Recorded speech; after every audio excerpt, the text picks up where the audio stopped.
Before we begin, here's some background on the artists. Both artists were born on the same date, June 13th, 1935. Christo was born in Gobravo, Bulgaria, and Jeanne-Claude in Morocco. They met in Paris when Christo was commissioned to paint Jeanne-Claude's mother. The Gates.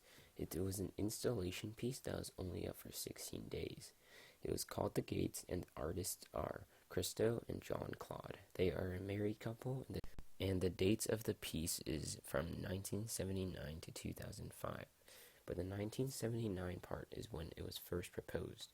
But to get something as big as the Gates onto an area as large as Central Park, you need to have government approval or city approval. So after all the financing and bureaucracy regulations, they were finally able to get it up in 2004.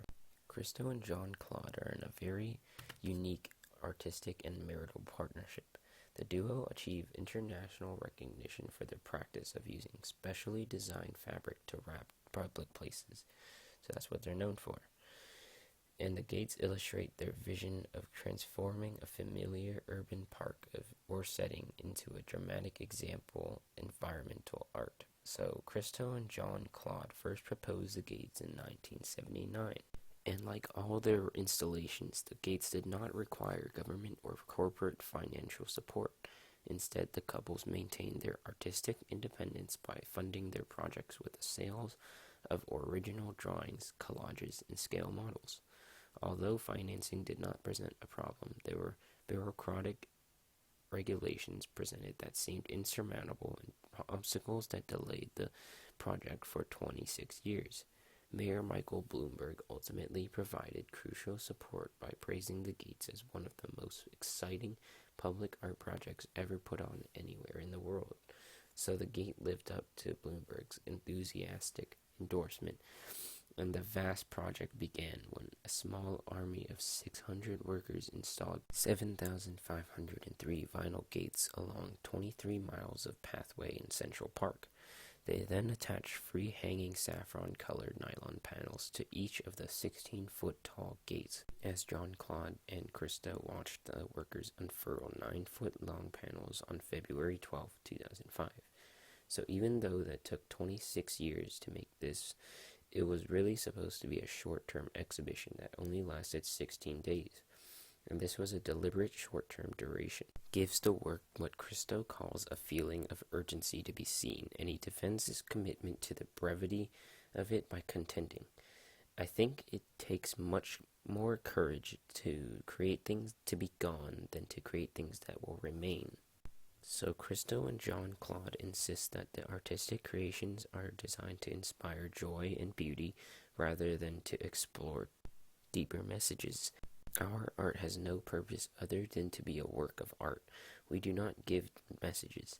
In 2005, Joy and Beauty came to Central Park, and over 4 million viewers enjoyed a new way of seeing and experiencing a well-known landscape.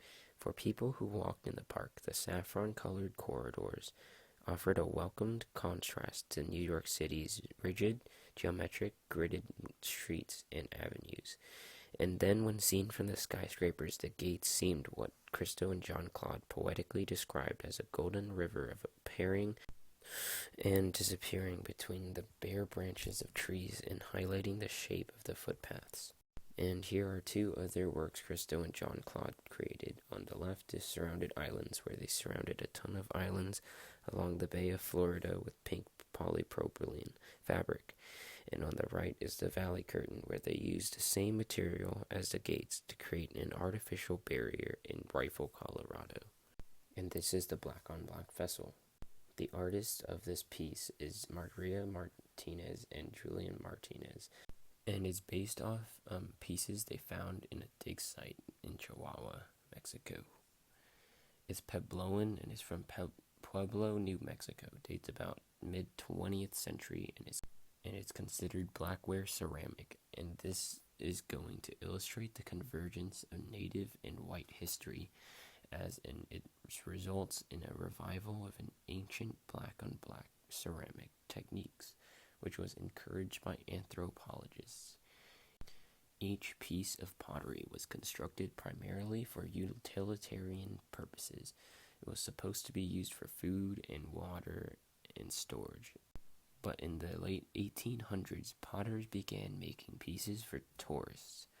The piece was inspired by the prehistoric pottery found at a nearby archaeological excavation, and then by the fashionable Art Deco style. So, Maria Martinez and her husband developed a blackware ceramic style, noted for its elegant form and subtle textures.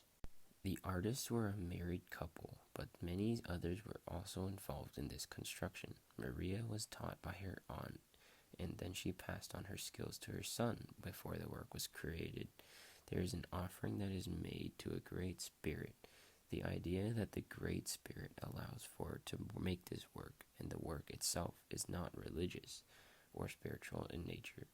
By the 1930s, the production of blackware in San Ildefonso had become a community job where family and friends all worked on making the pots, and then Maria signed all the pieces so that in a typical Pueblo communal solidarity, everyone profited from her fame within the art market, which is traditionally pottery was a woman's art among the Pueblo people. Wares were made by coiling and other hand-building techniques, and then fired at low temperatures in wood fires, and then the natural clay is mixed with water with lots of circular repetitive movements to form and shape the vessel. The Puebloans do not use a wheel. All of the pottery was shaped by hand or with a shaping spoon, with the exception of the scrap metal used for the kiln. Everything else are organic materials. Even the fire is made from dry cow dung and cedar wood. It assembled a unique kiln with firing by layering items. Firing is done at the same spot each time, but the kiln is always temporary. The pottery becomes black through smoke of the kiln fire.